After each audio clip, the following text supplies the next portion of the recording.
mellette vagyon, mellette vagyon, a Jézus. Hát ezek az emberek nem segítenek. Spontán felcsendülő karácsonyi dallamok és egy kerekeken gördülő mézes kalácsház fogad minket a miskolci 1-es villamos vonalán. Ahogy felpattanunk, egyből egy kis téli mesevilágba csöppenünk, és szinte mindenfelé izgalmas, aprólékosan kidolgozott részletekbe botlunk. Az adventi villamos idén otthonos ünnepi belső tereket kapott, búbos kemencével, karácsonyfával, kis kredencel és számos színes kiegészítővel. A jármű közepén egy mézes kalácsház konyháját alakították ki, míg a két vége nappaliszerű hangulatban várja az utasokat, kis hógömbökkel, ablakdíszekkel és barátságos függönyökkel.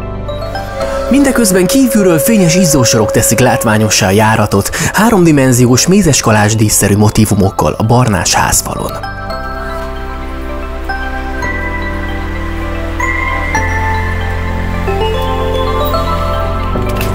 Csúcsforgalomban még a két ünnep között is hatalmas az érdeklődés, és sokan kifejezetten a látványosan feldíszített kocsi miatt pattannak fel pár megállóra, és utaznak kicsit a fagyöngycsokrok alatt. Bár tény, hogy ezekben az időszakokban már kicsit nehezebb szemügyre venni az összes izgalmas díszt és kiegészítőt a fedélzeten. A megállókban azonban kívülről is megcsodálhatjuk a kreatívan kidekorált kocsikat. A mézes kalácsmázas motívumok szinte megszólalnak a villamos oldalán, és szépen harmonizálnak a világító elemekkel és fényfűzérekkel is. Olyan, mintha az egész jármű tényleg mézes kalácsból készült volna.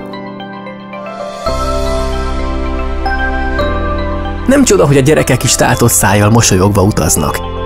Így még a közlekedés is igazán mesés az ünnepek alatt, és vendégségbe menet útközben is végig körbevesz minket ez a különleges karácsonyi hangulat.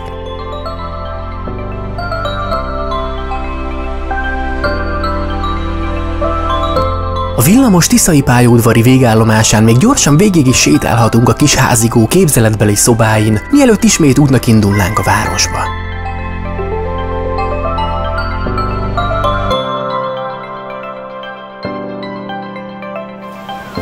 Rígyves kívülről, mézes kalácsos.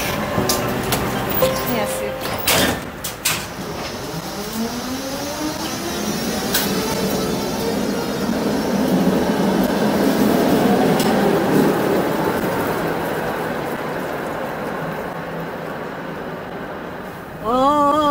Aki született Jászolba,